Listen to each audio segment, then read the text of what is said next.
विक्रम सिंह जी, अभी तक जो जांच चल रही है, जैसा अभी सरकार पीठ थपथपा रही है, कह रही है हम जांच कर रहे हैं, अभी राजेश जी कह रहे थे इससे ज्यादा हम क्या करें, 6 लोगों को हमने पकड़ लिया है, बाकी और जो दोषी होगा उसे बख्शा नहीं जाएगा। क्या ये जांच सही दिशा में बढ़ रही है? क्या प्रशासनिक चूक के इर्द गिर्द कोई जांच होती हुई आपको नजर आ रही है?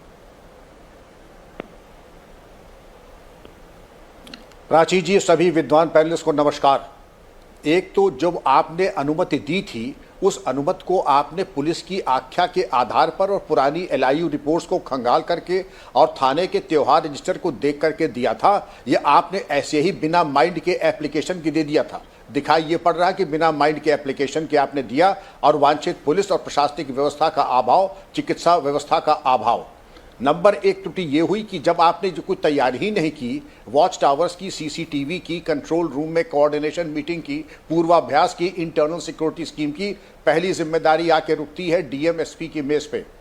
नंबर 2, जब आपने एफआईआर लिखाई तो सेवादार को किया, ठीक है कोई बात नहीं, ये भी कानून कहता है कि आप एफआईआर का इंसाइक्लोपीडिया नहीं होता है, आप कर दीजिए। लेकिन सेवादार किसके थे प्राची, आपके या मेरे? उस सेवादार थे उस ढोंगी बाबा के। तो ढोंगी के बाबा का नाम अगर आ जाता तो हमारी विश्वसनीयता और बढ़ती। और अब तक कम से कम अगर नामित आरोपी नहीं बने तो जो प्रकाश में आए अभियुक्त होते हैं, जिसको ब्रॉड टू लाइट प्रकाश में आए, उसमें उनका नाम हो जाना चाहिए था। और सेवादार को अगर कर लेना चाहिए, तो वही बात हुई कि जो गमले में उग रहे हैं उनको तो हमने पकड़ लिया, जो वट वृक्ष है उसको छोड़ दिया। इसके बारे में तो हम भी पूछेंगे, आप भी पूछिएगा।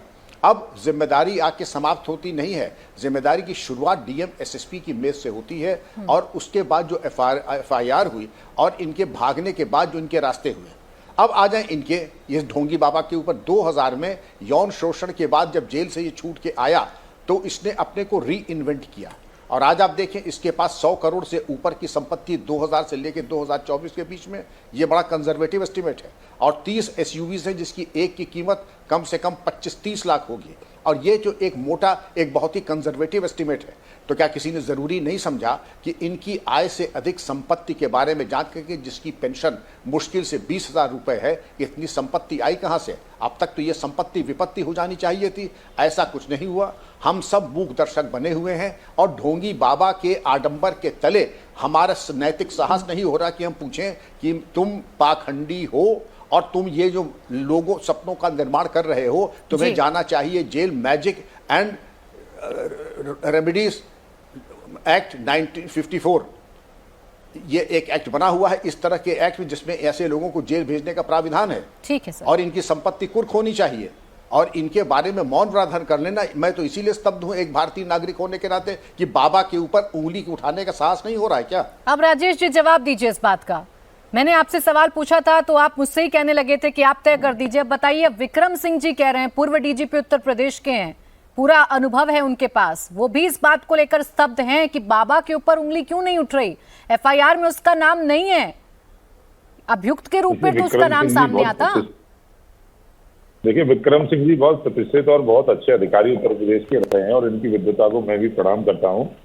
परंतु जांच में जो जो दोषी होगा, मैं एक बार पुनः वही बात कह रहा हूं, बाबा दोषी है तो बाबा को कोई छोड़ा नहीं जाएगा, चाहे वो ढोंगी बाबा है, चाहे वो असली बाबा है, चाहे वो नकली बाबा है। अब जैसे जैसे जांच आगे बढ़ रही है, जिसकी संलिप्तता पाई जा रही है, उसको पकड़ करके वो उत्तर प्रदेश पुलिस जेल के सीगचों के पीछे भेज रही है। तो ऐसा नहीं है कि फेलियर किसका है किसका नहीं है, ये तो जांच का विषय है।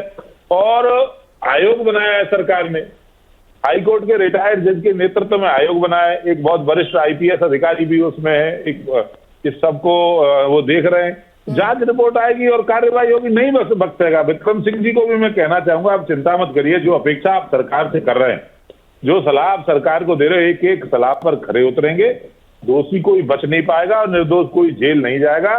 घटना बहुत दुर्भाग्यपूर्ण है, सरकार पूरी गंभीरता से ले रही है। 24 घंटे नहीं हुए थे उससे पहले माननीय मुख्यमंत्री जी घटना स्थल पे थे, एक एक घायल से जाकर के मिले हैं। हम लोग स्वयं उन लोगों के घरों में जा रहे हैं जहां पर ये घटना घटी है, जिनके लोग इस दो अलग अलग पहलू हैं। सरकार ने अभी तक जो कुछ किया है, सरकार ने अभी तक जो कुछ किया है वो सवालों के घेरे में नहीं है।